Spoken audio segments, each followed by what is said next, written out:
What are the key injuries you need to know ahead of the Sunday and Monday games of Week 4 in fantasy football? And what are the picks that we're looking at on our FanDuel cash games, DraftKings tournaments, and PrizePicks? Time to break it down right here and right now as we close the week on Locked On Fantasy Football. Our Locked On Fantasy, your daily NFL fantasy podcast. Part of the Locked On Podcast Network. Your team every day.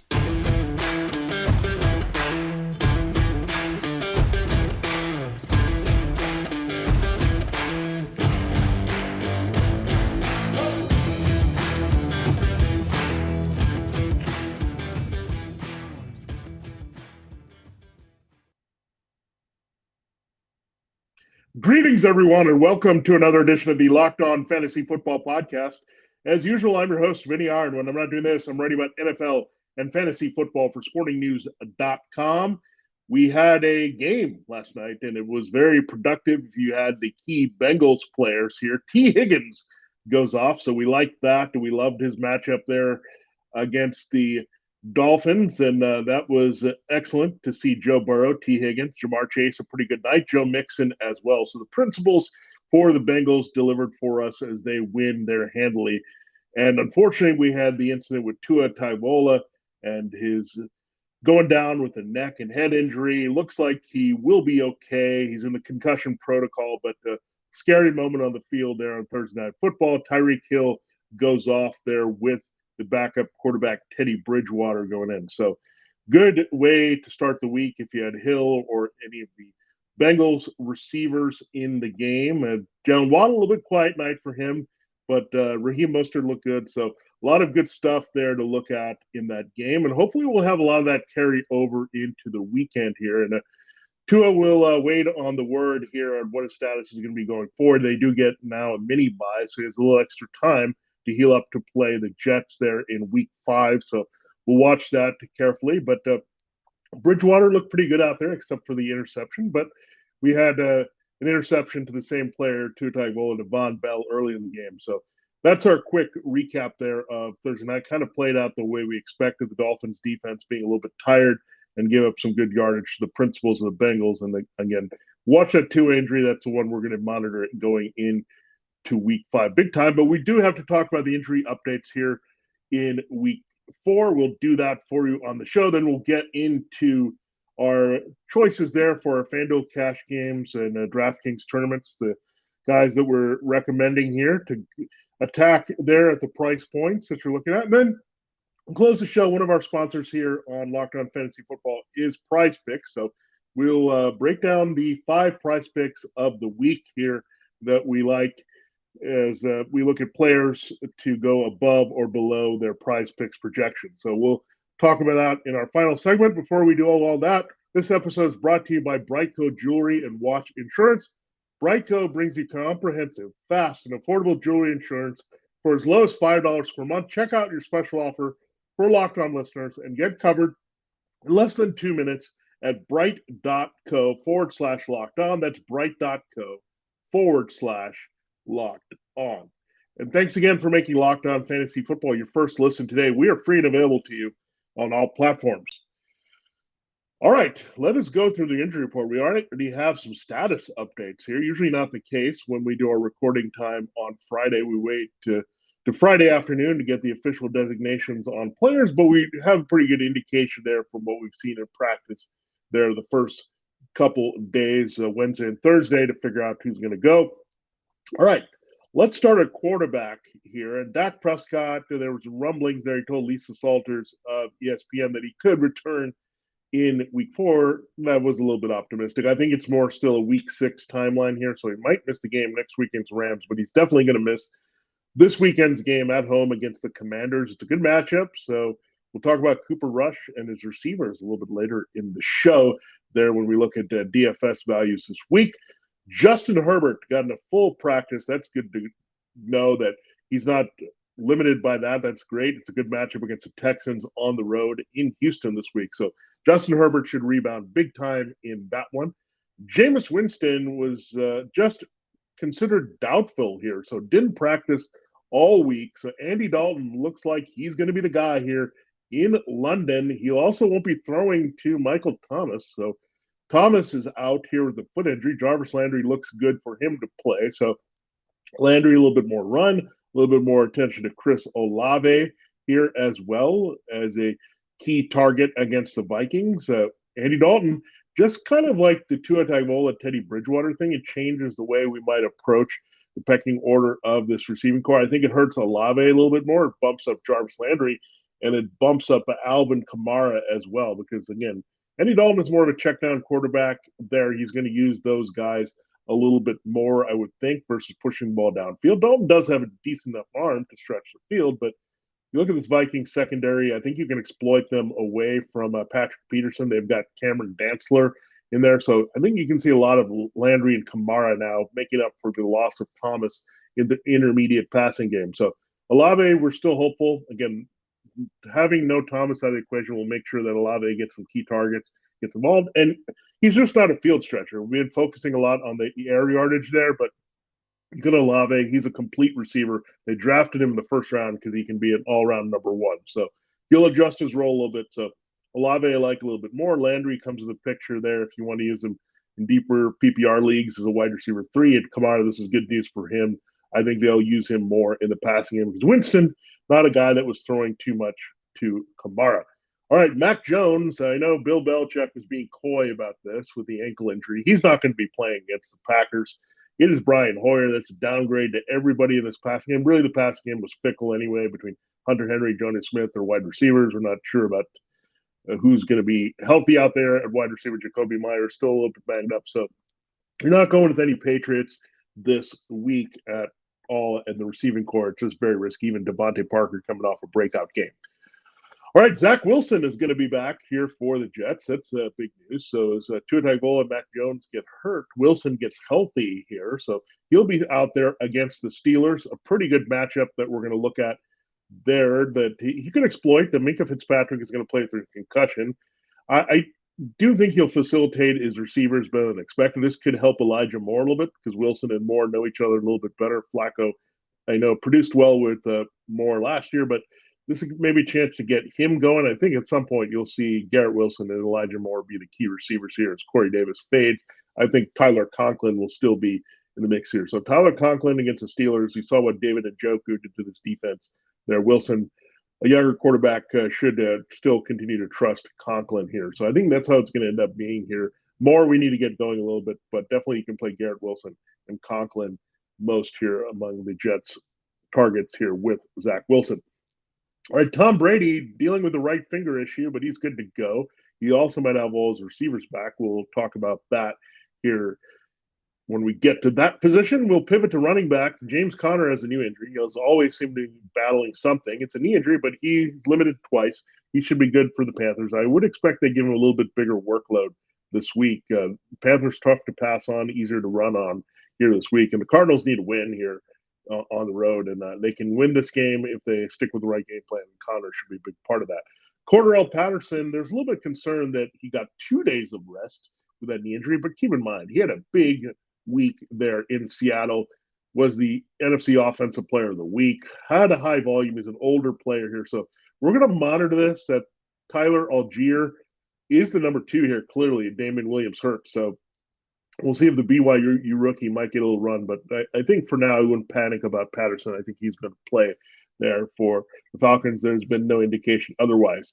J.K. Dobbins popped up with a chest injury, but he should be good here for the game against the Bills. Christian McCaffrey, it looked bad there, having missed the practices on Wednesday and Thursday, but all reports say he's getting limited work there from Panthers camp on Friday, so that should put him on track. He was in the jersey that would say he's going to play. I think he's going to try to give it a go. If not, you're going to see Chuba Hubbard and Donta Foreman split the work here probably there against the Cardinals this week. So something to watch. McCaffrey, I would say, is leaning towards a positive game time decision. David Montgomery does not look good for him with a knee and ankle injury, so expect to fire up Khalil Herbert if you've got him. Hopefully you followed our advice, drafting Herbert to behind Montgomery or just drafting Herbert late. Standalone, he's been outstanding. Giants' run defense is vulnerable, as we've seen in the early going. Melvin Gordon has a neck injury. If you've got Javonte Williams, that might Less of the touches for Gordon this week. I think he'll play, though. 2 limited practices. He's going to be out there for the Raiders. I actually like both running backs in that matchup with the positive game script in Las Vegas. DeAndre Swift is not going to be playing here, so you'll probably see some Craig Reynolds there as they now change of pace back to Jamal Williams. Jamal Williams, much like Khalil Herbert, a guy that you want to get in as many lineups as possible as the clear starter here with a key volume, especially through the red zone. A.J. Dillon has a knee injury, but I like him this week. He's practicing at full, so he's good to go. Dameon Pierce, we had a small hiccup with him on Wednesday with a hip injury, but he's good to go. He got a full practice in on Thursday. Jonathan Taylor missed the first practice of his life there through high school, college, pros on Wednesday, but of course he went full on Thursday. He's good to go here. And I think he can smash it against the Titans at home. The Titans' run defense looks terrible. Dalvin Cook, shoulder injury. He went full on Thursday. Great sign. Looks like he's going to travel and play here. Well, they've already traveled, but when you look at it, definitely going to be out there for the game in London. Alvin Kamara, same thing with the rib injury. He'll fight through that and play against the Vikings in that same game. You look at Miles Sanders, hip injury, a little bit concerning. Boston Scott, by the way, ribs, hasn't practiced all week, so a little bit of pain issue for Boston Scott. So might be a slight opening for Kenneth Gainwell. We'll see. The Jaguars, you can run on, so let's watch that one, but I wouldn't trust anybody in this backfield this week here as the Jaguars linebackers are playing really well, especially the rookie Devin Lloyd, your AFC Defensive Rookie of the Month. Tyrion Davis-Price not going to be out there for the 49ers, so more of Jeff Wilson Jr. and the undrafted rookie Jordan Mason, that tough matchup against the Rams. Kenneth Walker popped up with a shoulder injury. He should be good here, but still not going to key touches. We need Rashad Penny injury issue or fade here by the Seahawks to get Walker involved. All right, let's go to wide receivers. AJ Green going to miss the game for the Cardinals. He hasn't been doing much anyway. We probably wouldn't notice. Greg Dortch notably has a back injury. Rondale Moore could return here. I'm trying to avoid all these guys. The Panthers secondary with Dante Jackson, J.C. Horn, Jeremy Chin, and the like are pretty good here. So I want to fade as many Cardinals pass catchers, and that's also why I like James Conner this week. I think they'll keep it on the ground and maybe a little bit of Kyler Murray running a little extra as well.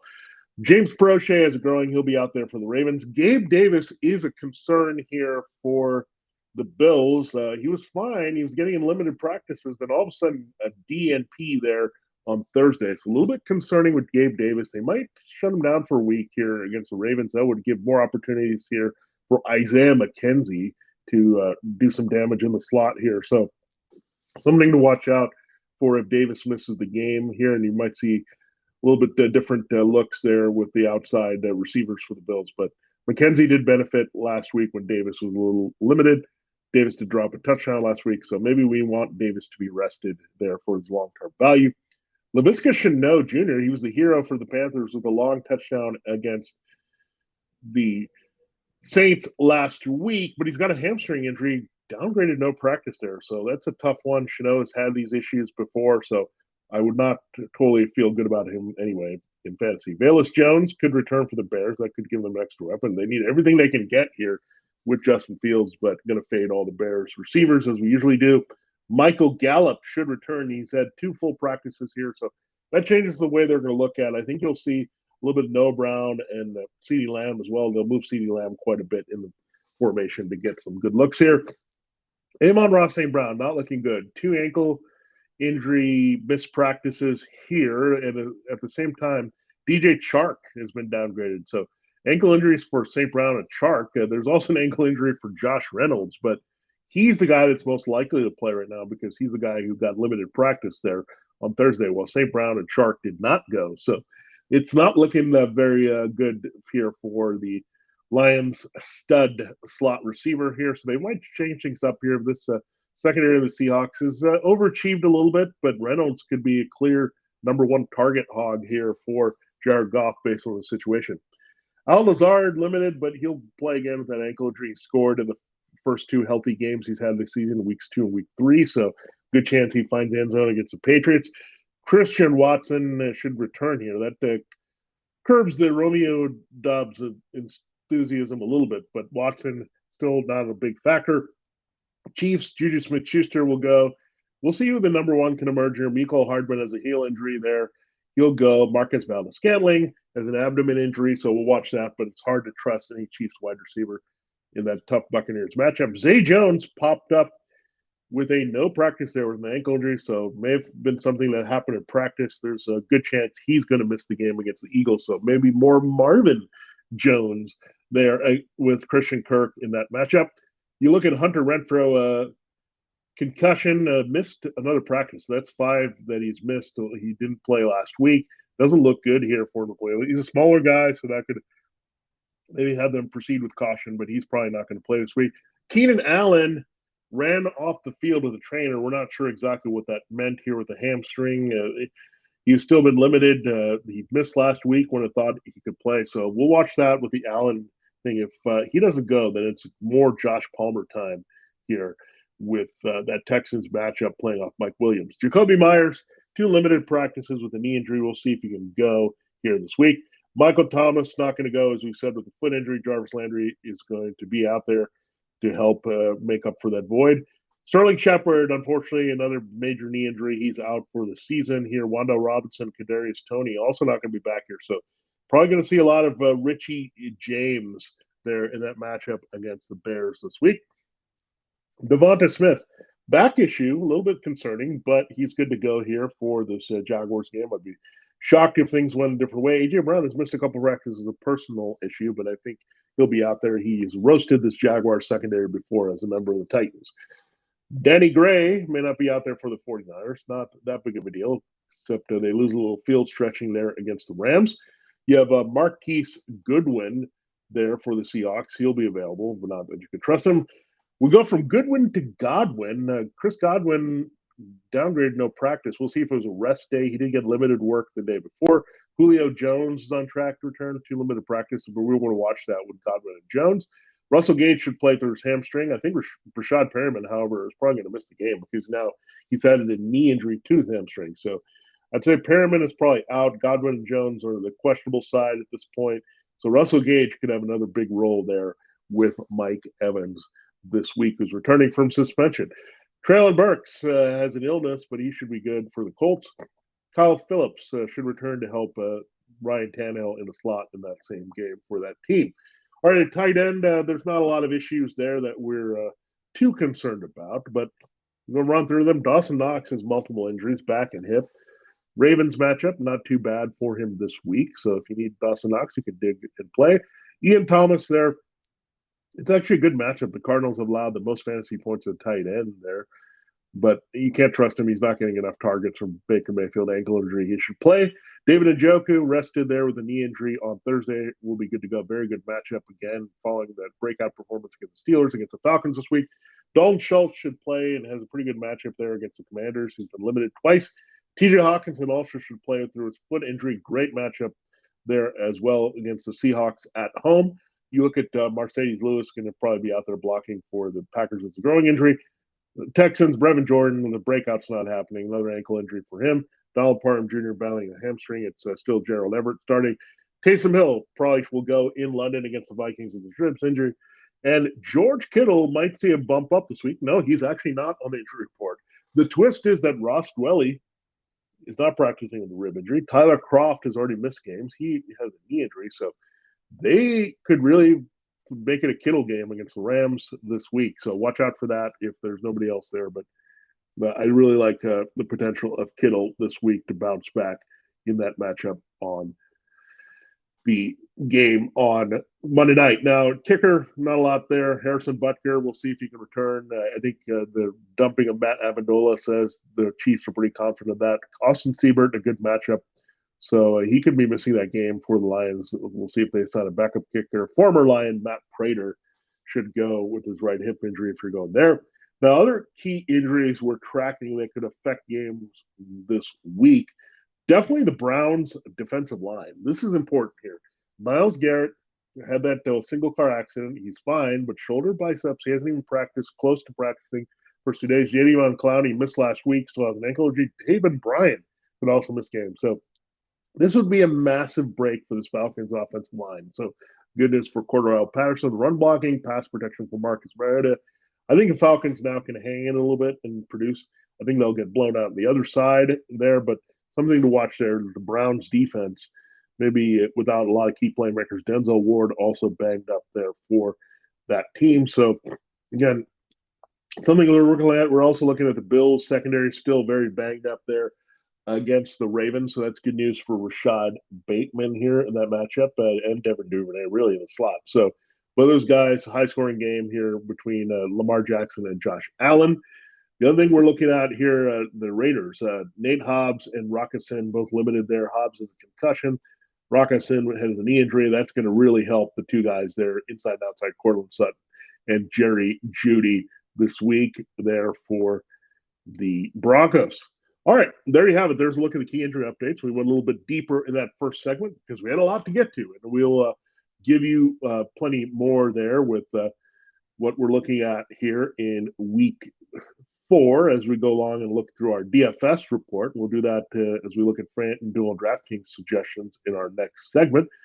Before we do that, I told you at the top that this episode of Locked On Fantasy Football is brought to you by BriteCo Jewelry Insurance. And look, it can be an embarrassing thing when a proposal goes wrong. And really, when you involve water, it can be totally hilarious. And a couple of videos there that you can check on the BriteCo site. They involve a proposal that didn't work on a boat and one that didn't work on a pier. What do you expect? Yeah, you're going to lose something in the water, and then it's going to be splashed all over the internet there. And here's the lesson. You don't want to be that guy. And the guys at BriteCo Jewelry Insurance will make sure you get a replacement for the full value of that ring, no matter if it's lost, stolen, or you just can't figure out what happened to it. Go to brite.co/locked-on. It's the fastest, easiest, and cheapest way to cover your butt with the best jewelry insurance in the business. These guys at BriteCo are geniuses. They made buying insurance for your engagement ring, your watch, or whatever so freaking easy that you can get covered in 2 minutes just on your cell phone. You won't find a better deal on great coverage that's super affordable. Brite.co/locked-on. These guys at BriteCo have turned the whole experience around for you. So it's the easiest thing you can do. No more excuses, man. For $5 a month, you can get totally comprehensive coverage for your jewelry insurance there, and it won't take you more than 2 minutes. Trust me. Check it out. Brite.co/locked-on. You got to see these videos of these proposal fills. They're great, but laugh about it, but then also be smart and do the right thing and get BriteCo jewelry and watch insurance to make sure you don't have an embarrassing moment as well.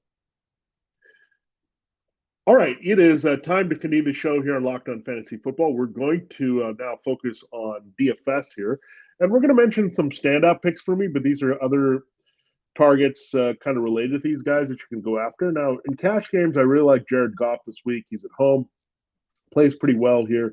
I think he'll get a couple touchdowns. The receiving questions are a little bit troublesome here with Amon-Ra St. Brown and DJ Chark, but he's still got Josh Reynolds. So they can pivot to other guys. TJ Hawkinson should be involved as well. So I think you can get a good value from Jared Goff here. I think the Seahawks can stay in this game for a little bit here because the Lions defense is bad. So Jared Goff at 7,600 is a very good price there, quarterback. Some of the top tier guys, I mean, you could pay up there, but we don't have Tom Brady or Patrick Mahomes there for this main slate here. So Jared Goff is a pretty good value with a good matchup this week. I mean, you could also pay up quite a bit for someone like Josh Allen or Lamar Jackson. I would not say that's totally wrong, but you're paying a lot there. You're going to be handcuffed at other positions in cash games, so you can go there in tournaments. I would look at Cooper Rush. There's also Marcus Mariota and Geno Smith, so a little bit of a pivot there. But I think a lot of people will be on Geno Smith trying to get that number versus Goff playing on the other side. Mariota looking at those defensive injuries to the Browns and also the game script, possibly throwing a lot to Drake London and Kyle Pitts in that game. But Cooper Rush also should be rather busy here. I think the Cowboys are going to handle the Commanders, but I think you're going to see Cooper Rush have a multiple touchdown game here, and that would be great return. I mean, he's only at 5,300 on DraftKings. So if he gets a couple touchdowns there, gets 250 yards, I think that's in the mix for him. The matchup against the Commanders secondary is fantastic for all his receivers. Michael Gallup and Dalton Schultz could be returning. So I think you'll see Cooper Rush be able to put the ball up a little bit more. I don't think they'll just run away with this game. Again, the Commanders actually surprisingly pretty decent against the run, so you'll see Rush maybe put the ball up in the air a little bit more. So Cooper Rush, Marcus Mariota, Geno Smith, some of the tournament plays that I'm looking at, but I want to go a little bit safer there. Les Valdo if I'm going at cash games. And I think Jared Goff has been pretty darn safe here. They're going in one game where he didn't have the multiple touchdowns. It was last week, actually. I don't think Jamal Williams is going to pound it in that many times. He'll find a way to get a couple scores here with some good yardage against Gino. But definitely looking at Mariota. I think you could consider him in cash games as well. Here in FanDuel, I think he'll do some running and should be involved. And Mariota's been pretty darn good here with his production early in the season. All right, let's go to our running back picks here for cash games and tournaments. So on FanDuel for cash games, and you can look at him at DraftKings tournaments.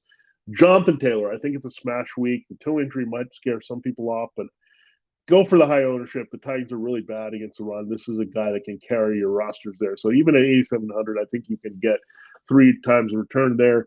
Either way you look at it with Jonathan Taylor this week. So paying up for Taylor, good week to do it, I think, for sure. AJ Dillon, I should say, not Corey Dillon. That'd be great if we could play DFS with Corey Dillon in his prime Bengals days when he set the rushing record. But in this game against the Patriots, I think the game script is going to be positive. You're going to see a lot of AJ Dillon in the second half, much like we saw earlier. He hasn't had that big game, but I think they could run away and hide from the Patriots in the second half. So the game script is a 10.5 point spread. So I do like AJ Dillon to play closer. So that would help you offset paying for Jonathan Taylor, but still get a pretty good value for a running back there. Now, in tournament, James Conner, again, a little bit volatile. People are going to be worried about the injury. His usage has been a little bit questionable. But this week, again, against the Panthers, they can get him on track. 6,300. Again, he's a guy that can blow up for multiple touchdowns. That's what you're looking at for your tournaments here. So we saw that with Nick Chubb. Again, the Cardinals need to run the ball and get a win here, and I think that's going to be key. I also love Khalil Herbert. I know he's going to have big ownership if Dave Montgomery's out, but you got to kind of go that way this week. And if you want to pivot a little bit, you can go with Jamal Williams in the same game here, or in the same division, I should say. But Khalil Herbert at 5,700 definitely is very appealing. And again, he's also decent because he has a high floor should Montgomery miss the game against the Giants as well, because it's a very run-heavy team. So Taylor and Herbert in some combination, you can put them in either format this week, and I would love it for your teams there in FanDuel or DraftKings. Now, we go to wide receiver. These are my cash game picks. A.J. Brown, I think he's going to eat against that Jaguar secondary. He knows them well. It's going to be an A.J. Brown game, much like it was in week 1 here. So love that for A.J. Brown. 8,300 is his price. I wouldn't mind paying up for that. I look at Cortland Sutton at 6,800. I love that. Again, the Raiders are pretty bad on the outside. If Nate Hobbs plays, he's going to be more containing Jerry Jeudy here. So I do love Cortland Sutton, especially if he gets a banged-up Ruckus in there to have a big game. So 6,800, good price for him. And I love CeeDee Lamb because Noah Brown, I know, plays in the slot quite a bit, but so does CeeDee Lamb. They move things around. Michael Gallup's return should also help Lamb go inside a little bit more. They like to do that when Gallup was there. So that's going to help because they're terrible. Really, they have 2 atrocious corners here. They're Kendall Fuller and Benjamin St. Juste, and William Jackson is not that good either. So really, CeeDee Lamb, that confidence-building game. He should have had 2 touchdowns against the Giants there, dropped that one, but had that beautiful one-handed grab and throw from Rush. So the Rush and Lamb combination heating up here. So Rush Lamb in tournaments, not a bad little sneaky stack this week that not a lot of people are going to be on. But Lamb, cash games, I think he has a high floor against the Commanders. We've seen it. I mean, look at the games that they've given up in the first few weeks. It's just been atrocious for the Commanders. Devonta Smith destroyed them last week. You had Amon-Ra St. Brown do this. Christian Kirk. Yeah, CeeDee Lamb is arguably better than all those guys. So when you look at it, yeah, that's a good spot for CeeDee Lamb. I also like him in DraftKings tournaments at 6,700. I also love Mike Williams a lot. This is something concerning with Keenan Allen. Mike Williams is clearly the alpha there. So I think he's a guy that could have multiple touchdowns. Again, this Texans secondary, Derek Stingley Jr., oh, no. It's not going to happen. The rookie's out there. So Mike Williams could really go off this week for Justin Herbert as he has a get-well game. Again, another multiple touchdown guy that you can look at. And Robbie Anderson, this could be like a week 1 scenario for Robbie Anderson. The Cardinals could be playing with lead, much like the Browns did. Anderson gets by and goes downfield. DJ Moore hasn't done a lot, so even Moore is not a bad little play here, but you're going to have to pay up a little bit more there. While Anderson's a pivot play there. The secondary is pretty weak. If he gets Marco Wilson there, Byron Murphy, I know, has played a little bit better here in recent weeks, and he could shadow more, so that could open things up for Anderson on the other side. Baker playing off that run, maybe going downfield a little bit more, and if Christian McCaffrey doesn't play, you might see more targets for Anderson. If he does play, then he'll set up the play action shots downfield. So Anderson, just a little bit of a dart throw, but that's what we're looking for. Who can go off with a long play and get good returns? It's definitely Robbie Anderson, who could do it on one play. We saw it in week 1. All right. At tight end, my choice is David Ajoku, both spots here. Here's why. Travis Kelce not in the main slate. He's playing on Sunday Night Football. Mark Andrews is a tough matchup against Tremaine Edmonds and Matt Milano there. I mean, I do like George Kittle a little bit, and I do like Darren Waller a little bit, but I want to price down a little bit. And Ajoku has a very good matchup this week against that Falcons team who cannot cover the tight end. We've seen it here in past few weeks. So David Ajoku, very nice price, should play and be fine with the knee injury. 5,700 on FanDuel, 3,700 on DraftKings. And my play there for defense, it's definitely the Denver Broncos. The Raiders' offense has struggled. This Broncos pass rush is getting it done. Pat Surtain can make it tough on Devontae Adams. Derek Carr is going to have some turnovers here. So I do like the Broncos there. 4,000 on FanDuel, 2,700 on DraftKings this week. So those are my recommendations there, how we're going to look at. And there's some good values of quarterback across the board. Pay up a little bit at running back here to make sure you get Taylor and a stud like that. And make sure that you're attaching yourself quite a bit to Lamb and Sutton there in week number 4.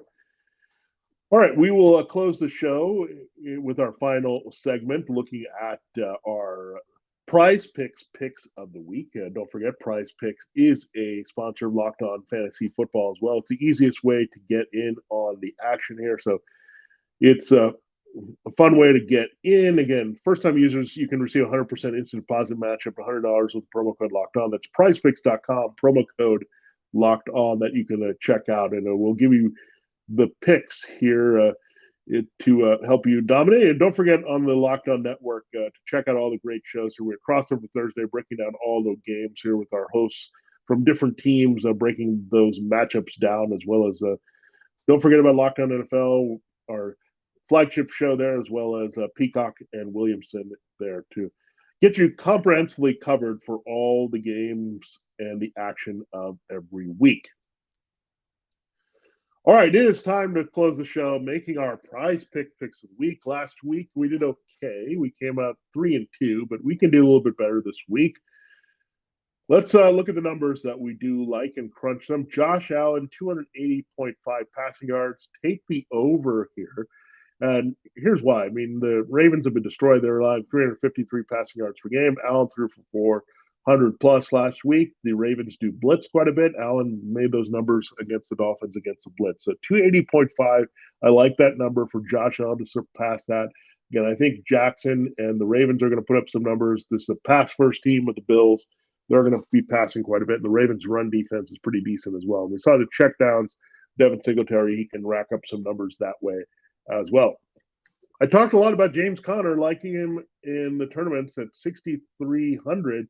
50.5 on PrizePicks is his rushing total projection. I like the over on that one as well. They're going to feed the ball to Conner here. He's going to be a little healthier, even though he has a knee issue. I think they're going to trust him a little bit more. They need to get well game. He can run on the Panthers. This is what this Cardinals offensive line does better than pass protect here. So I do like James Conner to hit that 50.5. Again, you've had some good chunk numbers there go up against this defense. So, yeah, I do like Conner quite a bit here, given what the Panthers have done in the run defense so far this season. Cortland Sutton, I love this number, 66.5. He's going to hit that easily, much like T. Higgins we liked on Thursday night against the Dolphins. I love this matchup against the Raiders. He is clearly the number one guy for Russell Wilson. I think Wilson's going to get it going this week, but particularly at this number 66.5. I also like Michael Pittman Jr. over 65.5 there to hit that total. I think he'll surpass that. So my projection is he'll go beyond that. The Titans secondary is pretty bad. Michael Pittman Jr. is probably going to destroy Christian Fulton, who's going to come back. He's a little bit banged up as well. So love Michael Pittman this week. So Sutton, Pittman, these are two guys that had a lot of buzz here as maybe being top 10 guys with their situation being clear-cut go-to receivers for their new quarterbacks. So I do like that here a lot with Sutton and Pittman this week. And one more player I like on the other side of Sutton is Darren Waller. The Broncos are tough on wide receivers, but they're pretty weak against the tight end for sure. If you have a legitimate tight end now, even the Texans mediocre guys did something against them. So the Broncos did give up a big game to the Seahawks in week 1. So I do like Darren Waller quite a bit. 47.5. Also Hunter Renfro trending to be out here.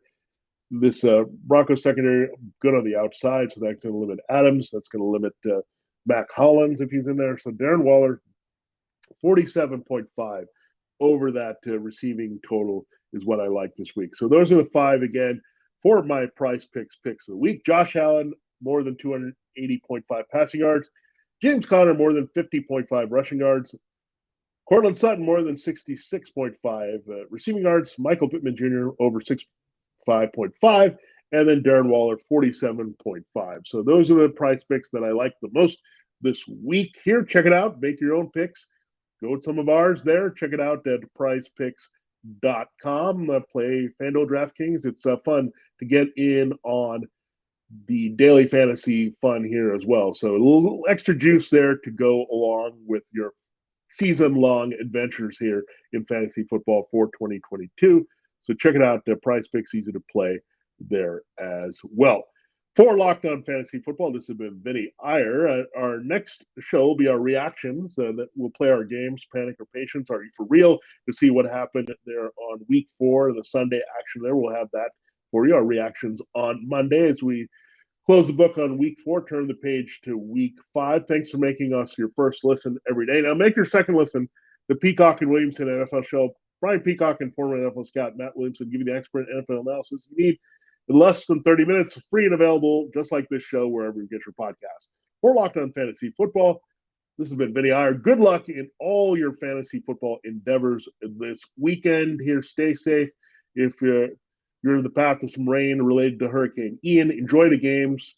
Stay in, stay safe, and good luck in all your matchups. And may you win, come out top, and feel really good when we talk to you next on Monday.